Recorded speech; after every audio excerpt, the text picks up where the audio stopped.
पहिला प्रयोग शेतीचा काय सक्सेस झाला तुमचा? सुरुवातीला आम्ही गहू घेतला होता. गव्हापासूनच सुरुवात झाली आमची. कोणती एक चांगली मार्ग जर लागायचा असला ना गव्हापासूनच सुरुवात होते. अडचणी म्हणजे एवढ्या संकट आले आमच्याकडे बैल नाही, काही नाही, काही नाही. आम्ही ते गहू आम्ही दोघांनी पेरला. तुम्ही बोलताना असं म्हटलं की सगळी शेती मी सेंद्रिय पद्धतीने करतो, तर गव्हाशिवाय काय पिकं घेता? आपल्याकडे आलं असते. आलं काही, आंबा काही, बाजरी, ज्वारी, मूग, उडीद. उत्पादनाशी निगडीत जर विचार केला तर आर्थिकदृष्ट्या या पद्धतीची शेती परवडते का? मार्केटमध्ये नेली तर त्याला एक रकमी पैसा भेटते. पण आपलं कसं आहे नैसर्गिक शेतीचं, तर काही ग्राहक आहेत ना, काही 50 किलो नेतात, कोणी 1 क्विंटल नेतात. एक रकमी पैसा एक रकमी पैसा येतो. तुमची भावना काय होती? सुरुवातीला नव्हतं वाटलं, कारण याच्यामध्ये एक तर उत्पन्न कमी आणि आपले खर्च पूर्ण होतच नाहीत ना. पुन्हा मार्केटचं काहीच माहिती नव्हती, त्याच्यामुळे नको वाटलं. तुम्ही मोदी साहेबांना भेटून आल्यानंतर तुमच्या गावात, तुमच्या भागात, तुमच्याकडे बघण्याचा लोकांचा दृष्टिकोन कसा काय फरक दिसला का? जे कधी माणूस आपल्या स्वभावून गेला तो बोलत नव्हता, नंतर ते उभं राहून बोलायला त्याला ते ऊर्जा उपचार म्हणतात.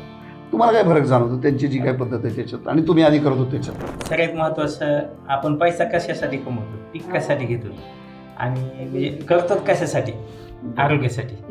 तर ह्याच्यामुळं आरोग्याला सुद्धा चांगला फायदा. अचिव्हमेंट काय म्हणजे काय करायचं ठरवलं? कृषी अधिकारी बनायचं. एक पप्पा कसे करते शेतकऱ्यांसाठी कार्य, तसे एक शेतकऱ्यांसाठी काम करायचं. मोदींना भेटल्यानंतर तुझं शाळेत फार कौतुक झाला असेल ना, याचे वडील मोदींना भेटले. कुणी विचारलं का शाळेत मित्रांनी, सरांनी काय म्हटले? सगळे म्हणले लय मोठे झाले तुझे पप्पा. क्या बात आहे. आता काय करायचं ठरवलं मग पुढे भविष्यात काय म्हणजे याचं एक्सपान्शन? आता आपल्यासोबत जे काय जोडलेले शेतकरी याच्यासोबत आणखीन काही पटीने कसे वाढतील याच्याकडे आमचे जास्त प्रयत्न.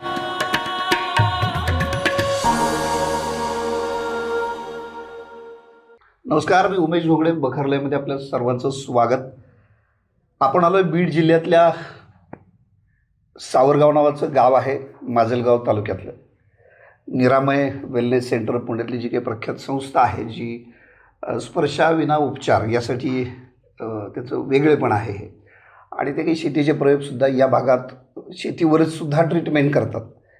हाही पुन्हा विषय नवीन आहे, पण त्याच्यावरती पुन्हा आपण कधीतरी बोलूया, त्यांच्याशी पण बोलूया. आजचा विषय असा आहे की त्या संदर्भानं निरामयचे जे प्रयोग आहेत माजलगाव तालुक्यात किंवा इथं सावरगावमध्ये, ते समजून घेण्यासाठी खरं तर आपण पुण्यातून आलो आहे. आणि हे समजून घेताना अण्णासाहेब जगताप आपल्याला भेटले, ज्यांच्या घरात आपण आता बसलो आहे. असं व्यक्तिमत्व आहे, गेली 20 वर्षे सेंद्रिय शेतीचे प्रयोग करतायत. त्यांच्या या प्रयोगाची दखल देशाचे पंतप्रधान नरेंद्र मोदींनी घेतली आणि मोदींनी त्यांना थेट दिल्लीत भेटायला बोलावलं. खरं तर महाराष्ट्रातल्या बीडसारख्या जिल्ह्यातल्या एका सावरगावातल्या एका छोट्या शेतकऱ्याच्या दृष्टीनं या अत्यंत मोठी अभिमानाची बाब आहे. देशाच्या पंतप्रधानांनी भेटायला बोलावणं, त्याची सेंद्रिय शेतीचे, ऊर्जा शेतीचे, नैसर्गिक शेतीचे, आपण त्याला काही म्हणू, हे सगळे प्रयोग समजून घेऊन त्यांना पाऊण तास वेळ देणं, त्यांच्याकडनं ते समजून घेणं, हे खरं तर महाराष्ट्रातल्या प्रत्येक शेतकऱ्यासाठीची अभिमानाची, गौरवाची बाब आहे. अण्णासाहेबांसाठी तर ती निश्चित आहे. पुढचे काही वेळा आपण खरं त्यांच्याकडनं समजून घेणार. आपण त्यांचं इंटरव्ह्यू बिलकुल करत नाही. आपण त्यांच्याशी, त्यांच्या सौ आहेत, त्यांची मुलं आहेत, त्यांच्याशी आपण मन मोकळ्या गप्पा मारणार आहोत. मुख्यतः सेंद्रिय शेतीचे प्रयोग, काय प्रयोग केले अण्णासाहेब की ज्यांनी थेट देशाच्या पंतप्रधानांनी तुम्हाला बोलावलं? म्हणजे आणि कसं काय बोलावलं, म्हणजे काय कसं पोहोचला, कुठंपर्यंत, म्हणजे त्यांच्यापर्यंत गेलात कसे? एक तर आपण जे काय शेतामध्ये प्रयोग करत होतो, तर हे प्रयोग करीत करीत काही शेतकऱ्यापर्यंत आपण पोहोचलो. आणि एक प्रयोग जर केला आणि ते जर चांगला आपल्या शेतामध्ये चांगला सक्सेस झाला तरच आपण दुसऱ्या शेतकऱ्याला ते सांगण्याचा प्रयत्न करतो. बरोबर. नाहीतर जे अनसक्सेस, म्हणजे सक्सेस जर व्हायचं असलं तर बऱ्याच वेळेस आपल्याला ते अनसक्सेस पण होते. मग तसं जे सक्सेस झाले तेच आपल्या सगळ्या शेतकऱ्यांनी सांगण्याचा एक प्रयत्न केला. आणि अशी पहिला प्रयोग शेतीचा काय सक्सेस झाला तुमचा? हे सेंद्रिय शेतीचं आपण बोलतोय. सुरुवातीला आम्ही गहू घेतला होता. गव्हापासूनच सुरुवात झाली आमची. कोणती एक चांगली मार्ग जर लागायचा असला ना गव्हापासूनच सुरुवात होते. जसं आता ते आम्हाला भेटलं ते गव्हाला सुरुवात झाली. असेल आम्हाला रब्बीपासून सुरुवात होती सगळ्या गोष्टी. गहू केला त्यावेळेस खपली गहू म्हणून एक होता जुना हो, प्रकार. हो. आता ते जास्त कोणी पेरले जवळजवळ कालबाह्य झालाय तो. म्हणजे कशामुळे की त्याला जास्त आपण उतारा पडत नाहीये त्याला कुटाणा म्हणायचं कुठून- आपल्या ह्याच्यात. कारण ते काढायचा हालर मधून काढायचा, मशीन मधून काढायचा, हालर मधून नंतर काढायचा, पुन्हा पाखडायचा, निसायचा, उधळायचा आणि पुन्हा ते बाजूला त्याचं काय आलं की पुन्हा ते व्यवस्थित हे करून नंतर मग ते ग्राहक. तो जवळजवळ इथंच जमा झाला आपल्याला फार कमी म्हणजे कम्प्लीट नाही असं नाही काय भागात अजूनही येतं पण कारण आपल्याला प्रमाण जरी कमी. घरी खायचं म्हणलं का तर आपल्याला जवळपास 4 ते 5 हजार रुपये क्विंटलनी घरी पडते घरी खायचं म्हणलं तर. आणि बाहेर विकायचं म्हणलं तर 10 ते 12 हजार रुपये क्विंटलनी विकायला पाहिजे, पण तेवढं हे होत नाही. मग तिथून आता मला वाटतं सगळं- मुख्यतः तो गहू फक्त खपली गहू आता खीर जी असते त्यासाठीच वापरतात. हो. पूर्वी सर्रास प्रत्येक घरामध्ये शेवाळी. चपात्या करण्यासाठी पोळ्या करण्यासाठी वापरला जायचा. हो. आता दुर्मिळ झाला त्याच्यामुळं थोडं खीर शेवाळी हम्म. असंच आपण करायला बरोबर. कुरडया त्याच्यातून बरोबर. पापडी. बरोबर मागणी भरपूर आहे त्या गव्हाला. खरं पण आणि उत्पादन चांगलं नाहीये. उत्पन्न निघते. आपलं जर शेणखत हे टाकला जीवामृत ते तर चांगलं निघते. बरोबर. तुम्ही सगळं सेंद्रिय शेतीचं लगेच बोलताय. हम्म. तर सुरुवात आपली राहिली. हे गहू केल्याच्या नंतर ज्यावेळेस आम्ही मार्केटला घेऊन गेलो हा. त्यावेळेस आम्ही नवीन वेगळं राहिलो होतो. सगळ्या गोष्टी अडचणीच्या होत्या. हम्म. आता ग्रामीण भागातले लोक हे लगेच लक्षात येते त्यांच्याकडे वेगळं राहणं काय असतं. हम्म. आणि तर ह्याच्यातून आपल्याला 4 पैसे भेटले पाहिजे. लेकर बाळ घर बरोबर. पुरवायच्या सगळ्या गोष्टी चालल्या पाहिजे, आरोग्याच्या बाबतीत, जमिनीचं आरोग्य, सगळ्या गोष्टी. तर हे विकायचं कुठं मोठा प्रश्न होता. नंतर आम्हाला शिवरामजी घोडके बीडचे हम्म. बराच्या कृषी विज्ञान मंडळ त्यांनी आम्हाला पहिल्यापासून सहकार्य केले आजपर्यंत. त्यांचं सहकार्य सुभाषजी साळवे आहेत, चांडक साहेब आहेत, हजारे साहेब आहेत, बालाटे साहेब आहेत, जे आहेत त्यांनी सहकार्य केलं. आणि त्यांनी सांगितलं की हे जे काय माल आहे का तुम्ही सेंद्रिय केला पण आपल्या मार्केटला जर विकलं तर हे कवडी मोल विकत नाही. बरोबर. मग ह्याचे तुम्ही बाय प्रोडक्ट बनवा. ते कसे बनवायचे ते पण माहिती नव्हतं. मग त्यांनी आयडिया दिली की ह्याच्यापासून तुम्ही खपली गहू केला तर मग त्याच्यापासून शेवई बनवा, रवा बनवा, भरडा बनवा, हे असे प्रोडक्ट बनवा आणि तुम्ही मुंबईला घेऊन चला. आता मुंबईला जायला सुद्धा आमच्याकडे पैसे नव्हते. मग त्यांनी गाडी दिली. गाडी तिथे गेलो, मुंबईला गेलो. तर मुंबईला ज्यावेळेस आम्ही 3 वाजता नाम फाउंडेशन आम्ही तिथे भरलं होतं एक्झिबिशन. तर तिथं विकायचं कसं ते सुद्धा माहिती नव्हतं. आम्ही आपलं तराजू घेऊन गेलो. आता मुंबईचे लोक ते रविवारच होता गावदेवी मैदानाला ठाण्यामध्ये ते मोठं एक्झिबिशन होतं. मग त्यावेळेस लोक असे बाहेर फिरायला यायचे. त्यावेळेस पैसे घेऊन काय येत नव्हते असे हे म्हणजे कधीची गोष्ट फिरायला. साधारण ह्याला 10 वर्ष 10 वर्ष. 10 वर्ष. तर त्यावेळेस पण हे बियाणं ज्यावेळेस आम्ही कशामुळे लावलं होतं घरी गाडग्यात बियाणं होतं. कारण साहेब बियाणं घ्यायला सुद्धा आमच्याकडे पैसे नव्हते. म्हणजे एवढी बिकट पैसे. ते जर सांगित गेलं तर आपले 1-2 घंटे पूर्ण नाही. मग त्यावेळेस आरोग्याच्या बाबतीत पुन्हा ह्यांचे आमचे मंडळी आहेत. ह्यांचं खूप मोठं सहकार्य. आता जोडीदार म्हणल्यावर काय सांगायचं कारण त्यावेळेस आम्हाला अडचणी म्हणजे एवढ्या संकट आले ते आमच्याकडे बैल नाही, काही नाही. मग आम्ही ते गहू आम्ही दोघांनी पेरला. तर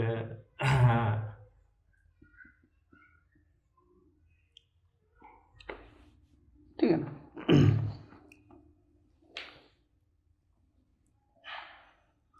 सॉरी. काय प्रॉब्लेम. येस ते होतंच कष्ट आठवलं की माणसाला होतं ते. या गोष्टी साहेब कुठंच बोललं नाही बरं. तुम्ही पहिल्यांदा बोलताय माझ्याशी. बघा हे सगळं सांगताना त्याच्या डोळ्यात पाणी आलंय. खरं तर ते त्यावेळेस भावना व्यक्त झाले. डॉक्टरांनी सांगितलं होतं मणक्यामध्ये गॅप आहे, गाठी सरकलेली. अच्छा. तुम्हाला सांगितलं होतं त्यांना. सॉरी. तर ह्याला मुंबईला आपल्या पुण्याला संजीवनी काहीतरी त्यांनी सांगितलं होतं. ते 3-3.5 लाख रुपये खर्च येईल. थोडंसं हे झालं. आता काय करायचं असा प्रश्न पडतो ना. मोठा प्रश्न होता. कारण खिशात 3.5 रुपये सुद्धा नाही सर. 3.5 लाख रुपये म्हणजे खूप फार मोठं. असं झालं. तर त्यावेळेस हे गहू पेरला तर पेरायला साहेब 1.5 एकर पेरायला आम्हाला 8 दिवस गेले. बापरे. 8 दिवस. आणि असं जर मशीनने पेरायचं म्हणलं त्याला किती लई झालं अर्धा तास बरोबर. सगळ्या गोष्टी होतात. आणि नंतर मग हे गहू त्यांनी सांगितलं तुम्ही घेऊन चला म्हणजे इथं नेला तर कोणी घेणं साहेब त्याला गहू कोणी सुद्धा विचारेना. कारण 3-3.5 हजार रुपये नाही त्यावेळेस 1700-1800 रुपये गव्हाचा भाव होता. आणि म्हणले ह्याचं ठीक आहे बाबा 2,000-1,000पर्यंत येईन म्हणले, पण हे सगळं प्रोसेस नीट करायला यायला लय पैसे लागतात. तर जी काय आपली अस्मिक ॲलर्जी म्हणा, काही कोण आम्ही शिकलो बऱ्याचशा गोष्टी, तर जिथं आपण आपल्या जे काय भावना आहेत त्या जर निसर्गात पोहोचल्या ती ईश्वरापर्यंत 100% पोहोचतात. आणि ती कोणाला पण मदतीसाठी आपल्याला बरोबर. पाठवते. तर आम्हाला हे मशीनमधून काढताना मग ते मशीनवाला म्हणलं की बाबा तुम्ही काय करा, तुमच्याकडून काय पैसे माझ्याकडे काय येणार नाहीत, तुम्ही काय मला गहू द्या. ते म्हणलं असं नका देऊ, म्हणला तुम्ही डायरेक्ट हालरमधून काढून आणा नंतर आम्हाला द्या, भरडून द्या. सोपा कुठं नाही साहेब, लय बेजारीचं काम आहे ते. आणि आमचं एक मग आडगावला घेऊन गेली 5-7 किलोमीटर, त्यांच्याकडे घेऊन गेलो. म्हणलं मुस्लिम माणूस आहे, त्याला म्हणलं मामा हमारे पास पैसा नाही बाबा, तुम इसका गहू लिहो. ते म्हणून ते वळ काढीत मग 2-3 दिवस गेले आम्हाला ते गहू काढायला ह्याला. गहू काढला. ते म्हणला तुम्ही म्हणला मुंबईला चाललात, म्हणला माझ्याकडून काय तुम्हाला मदत दुसरी काय होत नाही म्हणला, पण हे जे इतकं पैसेत ना तुम्ही मुंबईहून आल्या मला पैसे द्या. म्हणलं असं कसं विश्वास टाकता तुम्ही, म्हणजे सगळ्या गोष्टी पॉझिटिव्ह होत गेले. आणि नंतर मग साहेब आम्ही ज्यावेळेस मुंबईला गेलो, आता गावातले लोक बरं का, म्हणजे आपल्याला म्हणजे ते ग्रामीण भागातले विचार वेगळे असतात. मग इथं म्हणले की बाबा आता इथे मुंबईला चाललात, तुमचं काय खरं म्हणलं, इथंच त्याला कोणी घ्याय नाही तर मुंबईसारख्या ठिकाणी काय घेणार आहे म्हणून, कुठे शेवईन भाडण रवान कोणी घेत असते का. तर मग तिथं गेलो तर त्यावेळेस ते लोक सकाळी फिरण्यासाठी वॉकिंगसाठी यायचे, जॉगिंगसाठी म्हणतात ना, तसं ते कपडे बिपडे म्हणजे आपलं बरमुडा साधे आपलं टी-शर्ट घालून, तिथं गरमीचं ठिकाण जास्त गरमी असल्यामुळे. तर तिथं आल्याच्या नंतर ते म्हणायचे काय हे, सांगायचे बघ खपले गहू हे. मग आपण आरोग्याच्या बाबतीत सगळ्या गोष्टी सांगायचो त्याला, मग त्या गोष्टी पटल्या द्यायला. ते म्हणजे आम्ही तर आलोत, पण जर समजा आम्ही घरी जाऊन इथं यायचं तर हे जर समजा धान्य जर संपलं तर आम्ही काय करायचं. मग त्यांचे काही कॉन्टॅक्ट नंबर घेतले. त्यावेळेस साहेब आपल्याकडे मोबाईल बी नव्हता, काहीच नव्हतं, वहीसुद्धा नव्हती, पेनसुद्धा नव्हतं. मग ते म्हणले काय करा, आम्हाला तुम्ही उधार द्या, आम्ही परत आले की देऊ. आम्ही 100% विश्वास टाकला साहेब, ह्याच्यात काहीच खोटं नाही. आणि जवळपास आमचा 25 ते 30% तिथंच संपला. मग बाकीचे जे संयोजक होते ते आले, अरे म्हणजे असं काय करायला. ते म्हणजे मी द्यायलो म्हणले ह्याला, ते वापस देतो. अरे म्हणले मुंबईसारख्या ठिकाणी तू उधार द्यायला ते गाव आहे का म्हणले, गावातले लोक फशी तिथे मुंबई नाही म्हणले, दिले म्हणले आता जाऊ द्या, ते पुन्हा वापस आले संपलं मग त्याला भेटायचं नाही. मग ते विकलं.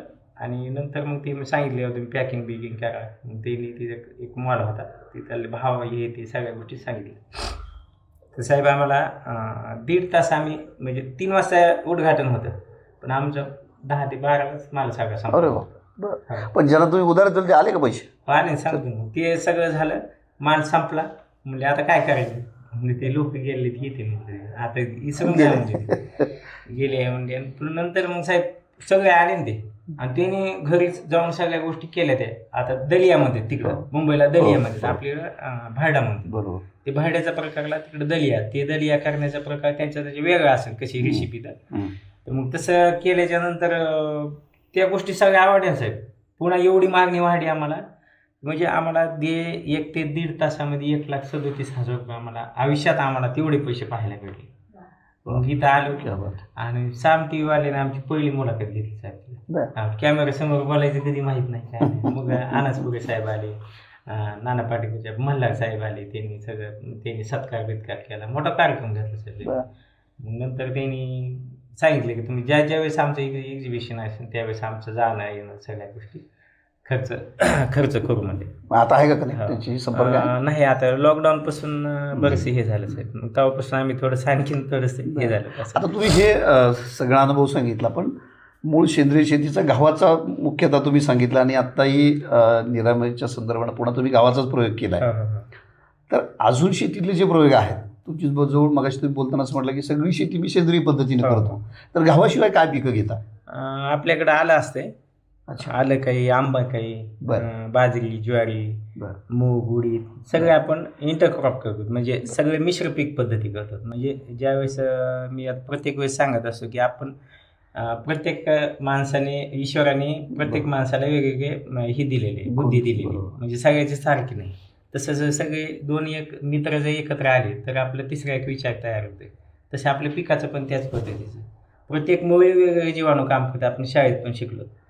तर तसं जर समजा मुख्य पिकासोबत जर हे दुसरी पिके जर घेतली तर त्याचे गुण त्याच्यात येतात मुख्य पिकात, आणि त्याची चव बदलती आणि आरोग्य आपलं चांगलं राहते ते खाल्ल्याच्या नंतर. आणि बऱ्याचशा ग्राहकाचा आपल्या पाहुण्यांचा फीडबॅक म्हणजे अनुभव सांगत. म्हणजे पाहुणे कशामुळे की पहिली वानवळा पद्धत होती की कुणी आलं तर आपल्याकडं त्या पाहुण्याकडं जे वाण नाही तर त्याला ते आपल्याकडं वाण द्यायचा म्हणजे वानवळा. हां, ते आता वानवळा पद्धत बंद झाली. आता तसे आपण जे काय आपण ग्राहकाला हे देतो धान्य देतो, त्याला आम्ही ग्राहक न मानता पाहुणे म्हणतो. पण तुम्हाला सांगा, हे सेंद्रिय शेतीचा प्रयोग खूप चांगला आहे, आरोग्यासाठी चांगला आहे. आपण या सगळ्या फवारणी केलेली पिकांमधनं अक्षरशः विष आपण पोटात आपल्या घेत असतो. आणि तुम्ही सेंद्रिय शेतीचा प्रयोग करून 20 वर्ष झाली. आता निरामयच्या माध्यमातून तुम्ही पुन्हा आणखी एक नवा दृष्टिकोन तुम्हाला मिळाला. त्याचा ऊर्जा उपचार पद्धती जी निरामयची आहे त्याचा उपयोग तुम्ही करत आहात. पण याचा सगळा उत्पादनाशी निगडीत जर विचार केला तर आर्थिकदृष्ट्या या पद्धतीची शेती परवडते का? आणि मग तुम्ही काय याच्यावर उपाय काय वाटतो तुम्हाला? आता उत्पादनाचा जर विचार केला तर उत्पन्न जवळपास त्यांचं आपलं जवळजवळ 50% फरक आहे. हो, फरक पडतंय. पण ह्याच्यामुळे काय होतं, एक तर आपला खर्च कमी होतोय आणि भावाचा जर विचार केला किमतीच्या बाबतीत तर भाव आपल्या त्यांच्यापेक्षा दुपटीपेक्षा जास्त भेटते. पण फरक एवढाच आहे की त्यांनी ज्यावेळेस धान्य त्यांचं जे गहू असू द्या, ज्वारी असू द्या, तूर असू द्या, जर मोंढ्याला नेली मार्केटमध्ये नेली तर त्याला एक रकमी पैसा भेटतंय. पण आपलं कसं आहे नैसर्गिक शेतीचं, तर काही ग्राहक आहेत ना, काही 50 किलो नेतात, कोणी 1 क्विंटल नेतात, एक रकमी पैसा येत नाही. मग त्याच्यामुळे जे काही मोठं काम आहे PM साहेबासोबत जे बोललो हेच बोललेलो तुम्ही, तर ह्याच्यातनं मोठं काम होत नाही. मोठं काम म्हणजे कोणतं विहीर खोदणं, पाईपलाईन करणं, घरातलं ज्याला पण एक मोठी पैसा येत नाही हातात, त्यामुळे मग कामं करायला अडचण. एक चिल्लर पैसा आला ना टिकत नाही ह्याच्यात. फक्त एवढंच की जर मार्केट ह्याला एक रकमी एकदा जर माल उचलला तर आम्हाला एक पैसा जर मार्केटिंग हा यातला इश्यू सगळ्यात मोठा हे. आता तुम्ही बराच वेळ बोला, पण ताईंना विचारू, ताईंकडं तो माईक द्या. हे सगळं शेतीचं आता सेंद्रिय शेती वगैरे तुम्ही बराच वेळ आम्ही बोलतोय, तुम्ही ऐकताय. तुम्हाला हे पहिल्यांदा सेंद्रिय शेतीचा जो प्रयोग कळाला की असं काही करायचं म्हणतात, त्यामुळे तेव्हा तुम्हाला ते वाटलं की हे काही योग्य आहे किंवा हे करणं सोपं आहे, सोयीचं आहे? तुमची भावना काय होती? सुरुवातीला नव्हतं वाटलं, कारण याच्यामध्ये एक तर उत्पन्न कमी आणि आपले खर्च पूर्ण होतच नाहीत ना.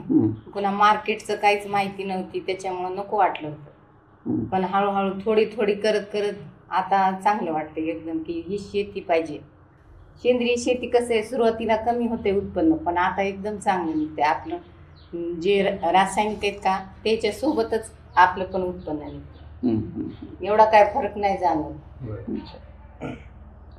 तुमच्या मिस्टर जेव्हा मोदींनी त्यांना भेटायला बोलावलं, ते मोदींना भेटले, देशाचे पंतप्रधानांनी त्यांना केवळ शेतीच्या या प्रयोगामुळं अर्धा पाऊण तास त्यांच्याशी एकटेशी ते बोलले. तुम्हाला काय वाटतं, काय भावना? म्हणजे नाही, चांगलं आहे ते भेटायला बोलवलं पंतप्रधानांनी, त्याच्याबद्दल आनंद झाला. पण त्यांनी ही जी शेती आहे ना, ह्या शेतीला आपल्याला मार्केट योग्य असं की चांगला पैसा हे होण्यासारखं मार्केट द्यायला पाहिजे. या शेतीच्या पद्धतीतनं शेतकरी आर्थिकदृष्ट्या सक्षम झाला पाहिजे, यासाठी नेटवर्क उभं राहिलं पाहिजे मार्केटमध्ये. हां, तेच ना. आरोग्याबाबतीत आहे हे एकदम चांगले, पण याची जे करते का सेंद्रिय शेती त्याची जाणीव ठेवली म्हणजे योग्य भाव भेटला की जाणीवच झाली. म्हणून असं की आता पंतप्रधानांनी हे केल्याबद्दल आता बरेच जण मागायलीत ना, मागणी वाढली. इथून मागे एवढी मागणीच नव्हती आपल्या. अण्णासाहेबांना एक विचारायचं आहे, तुम्ही मोदी साहेबांना भेटून आल्यानंतर तुमच्या गावात, तुमच्या भागात, तुमच्याकडे बघण्याचा लोकांचा दृष्टिकोन कसा काय फरक दिसला का? चांगला फरक पडायचा, रिस्पेक्ट द्यायला लागले. ते पहिले म्हणायचं तू खाल्ल्यावर भेटते तसं तिकडं बघितलंय बाकीच्याला. तर आता AI तंत्रज्ञानाचे आता बरेचशा लोकांचे मला फोन पण आले की AI ने कसं काय केलं बाबा, तू असं एडिट केलं का काय, फोटो केला काय. आणि हे खरं होतं बघा, त्यावेळेस थोडंसं हसू पण येईल, तुला आनंद पण व्हायला, म्हणजे वेगळंच वाटत होतं सगळं. मग ज्यावेळेस PM साहेबाच्या पेजवर बाकीच्यांनी बघितलं, व्हिडिओ आले, तेव्हा खरं वाटतं लोकांना. पहिला मग ते थोडंसं म्हणजे जे कधी माणूस आपल्या स्वभावून गेला तो बोलत नव्हता, पण ते नंतर ते उभं राहून चमत्कार बोलायला, झाला. उभं राहून चमत्कार बोलायला. म्हणजे ते असं अगोदर म्हणायचे काय खरं हे ते, नंतर मग इथं आल्या म्हणे नाही नाही आम्हाला माहित होतं ते काहीतरी करणार होते. म्हणजे असं लोकांची जी काय भावना होती काही बदललीच आहे. अच्छा, म्हणजे- बघण्याचा दृष्टिकोन बदलला. हा असं बदलला. आणि आपण जी काय सातत्य कसं आहे ते सातत्य कायम ठेवणार आहे. आणि आता पुन्हा अमृताताईची आम्हाला साथ भेटली, सगळ्यांची साथ हो. भेटली, त्याच्यामुळे आणखीन सुद्धा ते मग म्हणलं तुम्हाला दुधात साखर अधिक झाली. आलेली आहे. त्याच्यामुळे आणखीन याच्यातून काहीतरी चांगलं होणार आहे. आणि मीच नाही तर आमचे शेतकरी 12 शेतकरी 100% नैसर्गिक. अच्छा, आणि हे बघून आणखी तुमच्या आपल्या तुमच्या- तेव्हापासून हे सगळे मग करायचे. तुमच्या सोबत अगोदर ते म्हणायचे तुमचंच कुठं जाते आमचा म्हणतात करा, हा. नव्हते ना करत. हम्म. आता ह्या वर्षी तुम्ही आलात तेव्हापासून सगळ्यांनी केला भाऊ. या योगेश दादा आणि अमृताताईंचा जो काही प्रयोग आहे हा, हा. ऊर्जा शेतीचा, हा. तुम्ही करताय आणि तुमच्यासोबत किती 12 शेतकरी पण 12 करताय. शेतकरी जोडलेले. त्याच्यातलं काय वेगळे पण वाटतं, कारण तुम्ही स्वतः आधी सेंद्रिय शेती नैसर्गिक शेती करत होतच. हा, आता यांनी जे त्याच्यात ॲडिशन केलेलं आहे, हा. काय त्याला योगशास्त्र असेल, काय त्याला ते ऊर्जा उपचार म्हणतात, तुम्हाला काय फरक जाणवतो त्यांची जी काय पद्धत आहे त्याच्यात आणि तुम्ही आधी करत होत त्याच्यात? आता आपण ऊर्जा कशामुळे घेतली होती, फक्त शेतीसाठी घेतली होती, पिकासाठी घेतली होती, गव्हासाठी. तर आता तुम्ही शेतात गेलात तर तुम्हाला सगळ्या गोष्टी तिथं पाहायला भेटणार. पण मला एक दुसऱ्या ह्याच्यात सुद्धा अनुभवायला आलं की ज्यावेळेस आपण शेतीत करताना पाणी बिनी सगळ्या गोष्टी देत होतो, एकतर त्या शेतीला मला पाणी बी कमी लागलं बरं का साहेब. आणि त्या गावाला पाणी कमी त्या लागलं. गावाला पाणीच कमी लागलं. आणि साधारण कितीचा फरक पडला? 3 ते 4 पाण्याचा कमी- जवळपास फरक कमी- पडला. कमी कमी लागला. त्याच्यात जे मिश्र पिकं आहेत त्याची पण चव बदलली. बदल. हो सगळ्या गोष्टी झाल्या. आणि वाटाण्याच्या शेंगा तुम्हाला दिल्या होत्या त्या किती गोड आहेत हा. यांच्यापेक्षा, मार्केटपेक्षा. तर ह्याच्यामुळं काय झालं, जे आपण सगळ्यात महत्त्वाचं आपण पैसा कशासाठी कमवतो, पीक कशासाठी घेतो आणि म्हणजे करतो कशासाठी, आरोग्यासाठी. तर ह्याच्यामुळं आरोग्याला सुद्धा चांगला फायदा झाला. हे जी काय बरोबर. ऊर्जा आहे का, कारण माहिती आहे का आपण उठलोत का ह्याच्या आहारी गेलो साहेब. आज सुद्धा म्हणजे आपली जी परिस्थिती उठलं की ह्याच्यात बसत, पण बरोबर. पहिला फोन येत आहे म्हणजे आपण ह्याचा उपयोग कशासाठी केला, ऊर्जा घेण्यासाठी. बरोबर. ऊर्जा घेतल्यामुळं एकतर आपल्या पिकाला, आपल्या आरोग्याला आणि आपल्याला कुठंतरी 10 मिनटं कुठंतरी शांत बसण्याची सवय लागली, सगळ्यात महत्त्वाचं. आणि ह्याच्यामुळे आरोग्य चांगलं व्हायचं. हे मोठा आम्हाला जास्त फरक आहे. आता अण्णासाहेबांसोबत त्यांची 2 मुलं पण आहेत. मला वाटतं मुलगी तिनं आता 12वीची परीक्षा दिली आहे. तुझं नाव सांग ना. माझं नाव गायत्री अण्णासाहेब जगताप. अच्छा, तू आता 12वी सायन्सची परीक्षा दिली. हां. कुठं होतं केंद्र? माझं इथं सुंदरराव सोळंके माजलगाव. माजलगावला. अच्छा, कसे होते पेपर? पेपर छान गेले. किती पडतील मार्क्स? मार्क्स अंदाज एक 80. अच्छा, काय करणार आहे पुढं, काय मी करायचं? आता BSc ॲग्री करणार आहे. आता अच्छा. CETची एक्झाम द्यायची. मग BSc कुठं मिळावं ॲडमिशन असं वाटतं का? जिथं मिळेल तिथं करणार आहे? नाही, परभणी विद्यापीठ किंवा मग पुणे विद्यापीठ. अच्छा. CETच्या मार्क्स पुढं काय करायचं आहे? BSc ॲग्री करणार आहे. ओके. हां. पण एकूण फायनली काय अचिव्हमेंट काय, म्हणजे काय करायचं म्हणजे- ठरवलंय? कृषी अधिकारी बनायचं. एक पप्पा कसे करते शेतकऱ्यांसाठी कार्य, तसे एक शेतकऱ्यांसाठी काम करायचंय. अच्छा, तुझं नाव सांग ना. स्नेहा अण्णासाहेब जगताप. अच्छा, तू कुठल्या वर्गात आहेस? 7वी. बाबा मोदींना भेटायला गेले, तू गेला ना तेव्हा? नाही तेव्हा परीक्षा चालू होत्या. होय, मग परीक्षा नसतं गेला असता. हां. भेटून आल्यावर काय सांगितलं बाबांनी? मोदींना भेटून आल्यावर काय म्हटले? म्हणले त्यांना बोलून असं वाटलं की ते असे घरचेच हे. अच्छा, आपल्या घरातलेच आहेत. हं. पण तू बाबा मोदींना भेटल्यानंतर तुझं शाळेत फार कौतुक झालं असेल ना रे, याचे वडील मोदींना भेटले. कुणी विचारलं का शाळेत मित्रांनी, सरांनी? काय म्हटले? सगळे म्हणले लय मोठे झाले तुझे पप्पा. क्या बात आहे. अण्णासाहेब खूप भारी सांगितलं त्यांनी. आता खरोखरच मोदींसोबत तुम्ही मगाशी मी उल्लेख केला, तुम्ही सांगितलं की जवळजवळ पाऊण तास एकटेशी बोलले. काय काय बोलले ते थोडंसं कळू द्या ना. तर आपल्याला 4 ते 5 विषय दिले होते. हां. म्हणजे बाकीचे शेतकरी होते, प्रत्येकाला वेगवेगळे हे विषय होते. तर आपल्याला दाल दलहन म्हणजे डाळीचे जे हो. हे त्याच्याविषयी, जमिनीच्या आरोग्याविषयी, आपल्या आरोग्याविषयी, पर्यावरणाविषयी आणि गायीविषयी असे 4-5 विषय होते. आणि जे काही साहेबांनी विचारले, मोदी साहेबांनी जे काही प्रश्न विचारले एकदम ग्राउंड लेवलचे, म्हणजे आपल्या ग्रामीण भागात जसं असेल खेडेगावात हो हो त्याच पद्धतीचे प्रश्न. असं स्वप्नात सुद्धा वाटलं नाही की PM साहेबाला आपण भेटतो किंवा PM साहेबांनी आपल्याला इन्व्हाइट तुम्हाला केलं. एकच मिनिट थांबवतो. मग मी प्रेक्षकांच्या माहितीसाठी सांगतो की 11 ऑक्टोबर बरोबर ना, 11 ऑक्टोबर 2025ला पंतप्रधान मोदींनी देशातल्या शेतकऱ्यांना 15 शेतकऱ्यांना फक्त बोलावलं होतं, जे वेगळे प्रयोग शेतीच्या शाश्वत शेतीसाठी वेगळे प्रयोग करणारे शेतकरी त्यांना बोलावलं होतं. आणि अण्णासाहेब जगताप हे महाराष्ट्रातले एकमेव शेतकरी त्या 15 जणांच्या टीममध्ये होते. खरं तर ती महाराष्ट्रासाठी मी मगाशी पण उल्लेख केला, खूप मोठी गोष्ट आहे ती. शेतीसाठी मोठी आहे, मराठी माणसासाठी मोठी आहे, महाराष्ट्रासाठी मोठी आहे. आपण अनुभव ऐकूया, काय म्हणते मोदी साहेब? सुरुवातीला विचारलं त्याने नैसर्गिक शेती परवडते का, काय होते का. मग त्याला एक एक गोष्टी सांगत गेलो, मग आपले अनुभव सांगत गेलो. तर त्याला त्या गोष्टी आवडल्या, कारण आपण सगळ्या गोष्टी म्हणजे केलेल्या आहेत. आणि ते सांगितलं जमिनीसाठी जर आपण पेरणी, तुम्ही जसं विचारलं सुरुवातीला पेरणी केल्यावर काय करतात काय नाही, मी सांगितलं की आपण जे काय झाडपाला असते, जे काय बांधावर आपण बफरझोन म्हणून, निरगुडी म्हणा, आडोसा म्हणा, अशा वनस्पती जे काय आहेत आपल्या सगळ्या मराठी भाषेतच त्याला त्या वनस्पतीची नावं सांगितली, फक्त हिंदीमध्ये बोललो. या गोष्टी सांगितल्यावर ते सांगितले की तो आयुर्वेदिक है, आयुर्वेदिक भी आप जानते हैं, जानकारी है, ये किससे सीख रहे हैं. ते सांगितलं थोडंसं मैं आपसे भी प्रेरित हुआ हूँ, योग ध्यान धारणा ये सब करता हूँ आपसे सीखने के बाद. तर ते थोडेसे हे झाले, आपल्याला इम्प्रेस झाले. आणि त्यांनी सांगितलं होतं की मोदी साहेबाचं स्वप्न की स्वयंपूर्ण भारत कसा बनवू, त्या पद्धतीने सांगत गेलो. तर त्यांनी एक असा प्रश्न केला होता की तुम्ही हे जर माल बाहेर जर पाठवला तर तुम्हाला जास्त पैसे भेटतील. बरोबर. तर इथं जे काय भारतात आहे, भारतात जे उदाहरण म्हणून ते बोलले, असं सरळ सरळ बोलले की तुम्ही जे काय हे धान्य इथं जर समजा 10 रुपये त्याची मिलता है, तो बाहर जाकर 100 रुपये मिलते हैं, तो आपको ज़्यादा खुशी होनी चाहिए, ये तो बहुत अच्छी बात आहे. तर त्याला थोडंसं मी म्हणलं की बाबा नाही साहेब, ज्यावेळेस आपण हे धान्य इथं 10 रुपयापेक्षा मला 20 रुपये जरी भेटले, मला 100 रुपये नाही पाहिजे, इथं मला 20 रुपये जरी भेटले त्याच्यात आनंदी. ये ऐसे कैसे म्हणलं, ये जो काही भारत है, ये भारत का जो काही नागरिक सब जो काही म्हणजे इथले जे काही माणसं आहेत, ह्याला फक्त आपल्याला निरोगी बनवायचे, ह्यांचं आरोग्य चांगलं ठेवायचं. आणि बाहेरून जे काय आपण इम्पोर्ट करतो, कोणतं एक मेडिसिन म्हणा, केमिकल म्हणा, ही आपल्याला मागवायची गरज नाही पडली. काय म्हटलं त्यावेळेस साहेब त्याने म्हणजे एवढे हे वाटलं की त्याला असं वाटलंच नाही की ते उत्तर देते ना. आणि मला सुद्धा वाटलं नव्हतं मी उत्तर देईन त्याला म्हणून. म्हणजे काय हे कसं झालं मला ते सांगता येत नाही, पण सगळ्या गोष्टी होत गेल्या साहेब. मग नंतर मग सगळ्या बोलल्याच्या नंतर शेवटच्या वेळेस म्हणले किंवा ह्याच्यातून पैसा नाही भेटला, मग काही काही लोक म्हणतात की शेती बेचनी पडेंगी.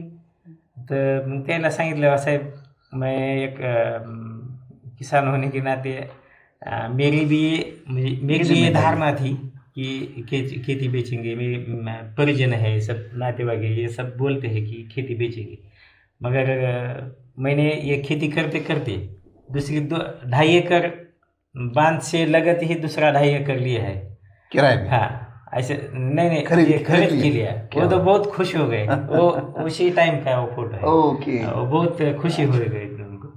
ऐसा है, उनको बोला था कि मेरा आधार कार्ड पे नाव था, म्हणजे आधार कार्डवर नाव होतं फक्त अण्णा म्हणून, अण्णा अर्जुनराव जगताप.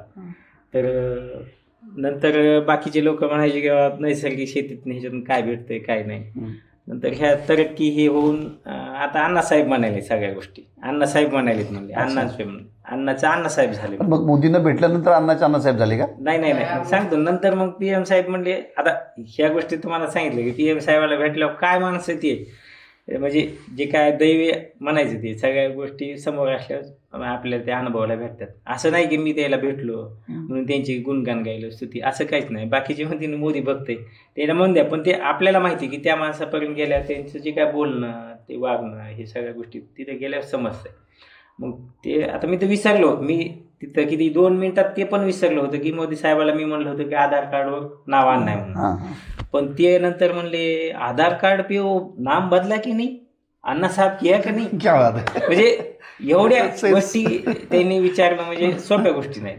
आणि नंतर मग शेवटी एक दोन वेळेस मी पाठीमागं सुद्धा गेलो हां आणि नंतर मग ते असं म्हणजे आप आप इधर आओ, आगे आओ, आगे आओ. अच्छा. असं थोडंसं त्याला सगळ्या गोष्टी भावल्या आणि नंतर मग ज्यावेळेस गाडीत बसायच्या अगोदर त्याला म्हणलं की मोदी साहेब आपसे थोडंसे बातचीत करेंगे त्याने बोलो तर त्यानं सांगितलं की आम्हाला असं वाटलंच नव्हतं की तुमच्या गाईडलाईननुसार आम्हाला सांगितलं की लांबून आणता हां मग तो प्रोटोकॉल असतो, लांबून बोला, हां. हस्तांदोलन करू नका, हो तसं सांगितलं होतं पाया पडायचं नाही. असं सांगितलं होतं.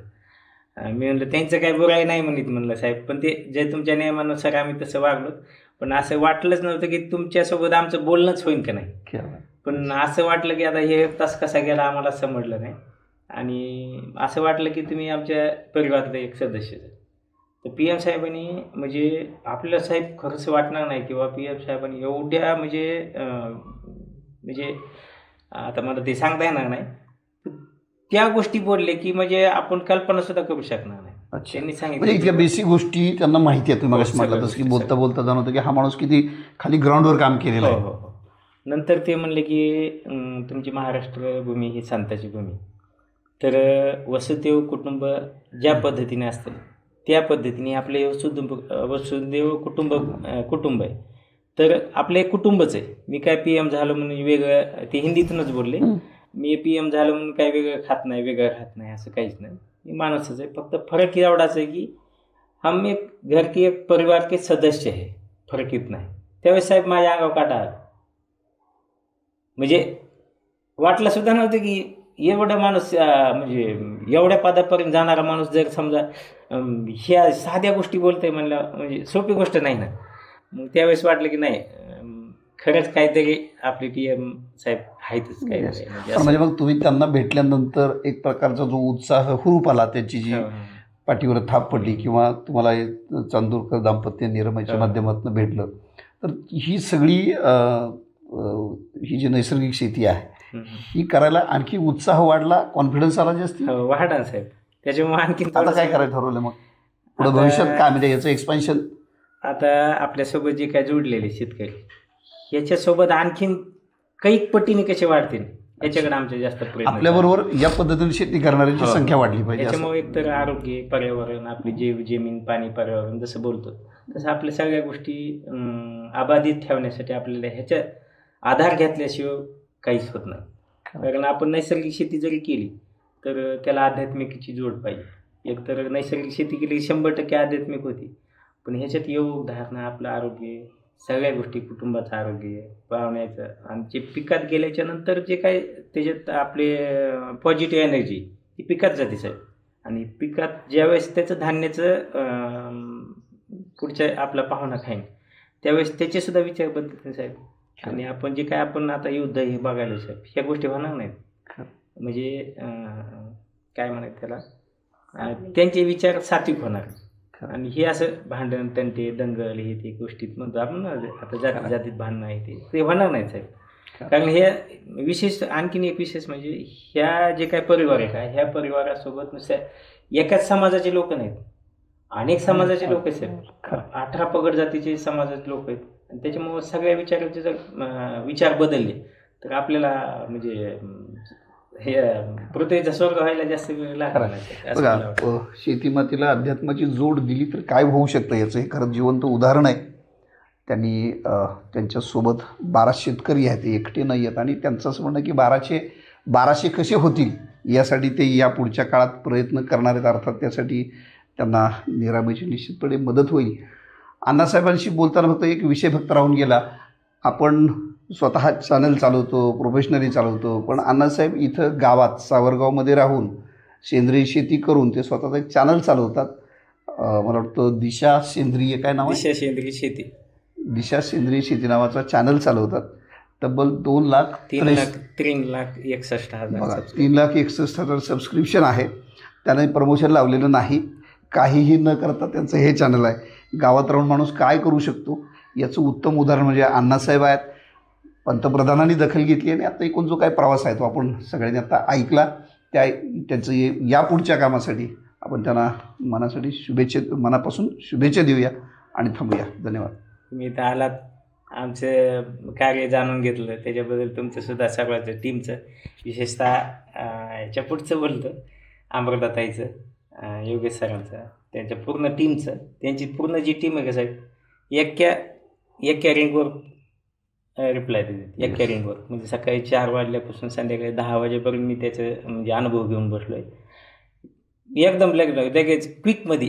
खरं ना, त्यांना त्यातनं काही व्यवसाय करायचा नाही, खरं पैसे मिळवायचे त्यांना. बळीराजा मोठा झाला पाहिजे, सदन झाला ह्या गोष्टी पाहिजे. त्यांच्याकडून शिकलो, ह्या गोष्टी त्यांच्याकडून. आणि ह्याच्यात बरेचसे आपले शेतकरी बांधव किंवा शहरातले काही लोक असेल किंवा हे काय एखादं प्रेड आहे का काय, म्हणजे बरोबर पेड आहे का काय, असं तसं काहीच नाही का. आम्ही म्हणजे सर्वसाधारण शेतकरी माणसं, ह्याच्यात कोणता स्वार्थ नाही. ह्या सगळ्यांनी स्वार्थ भावनेने आपलं वसुदेव कुटुंब ज्या पद्धतीने म्हणजे PM त्या पद्धतीने आपल्याला हे करायचं आहे. आणि ह्याच्यातून आम्ही तुम्ही 1200 म्हणले साहेब, आम्ही ह्याच्या लाखपटीने आम्ही त्याच्यामुळे व्हेरी नाईस, खूप शुभेच्छा.